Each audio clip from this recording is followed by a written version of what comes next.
You're on CBS. We're just going to plug away here. Yesterday, Vanessa, how do you say that? Lachey was guest hosting on The Talk and opened up about trust and jealousy in relationships. Take a look. It's twofold. It is that trust. And everyone says, well, how do you get that trust? Look, I wish I had a magic ball, but I think a big factor in getting that trust is communication. Tell them, this is my concern, this is why, and then listen to them when they talk as well. Don't second guess them, because now you're just perpetuating this cycle. Nick is the first man, my husband, that I have fully trusted, so I married him.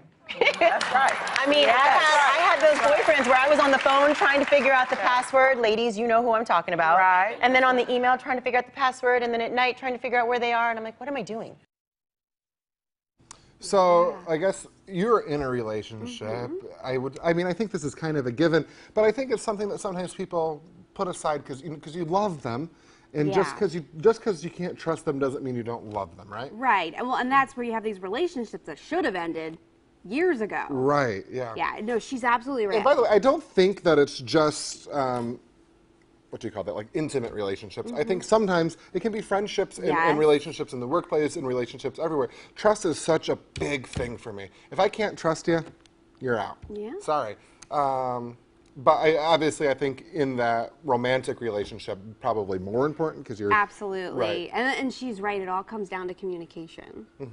Yeah. So and it's hard. And it's hard. I know it's hard sometimes to talk about things that are hard to talk about. But if you just buckle down and say it, everything will be a lot more smooth. I can tell you in my family, we always kind of had a rule: if we were mad or we were upset with somebody, we got it out right away. Yeah. And then it's over with and it's done and it's on the table. And then you move forward, right? Yeah. Nobody stays mad forever at this stuff. If something you make a mistake or something happens, you address it, you apologize. Yeah. Right? Apologies, I think, are an important thing. And then you move forward. Yeah, my rule of thumb is leave the room, decompress, take a breather, come back, talk it out. As a matter of fact, there was one time, even, like I said, I think this applies to everything.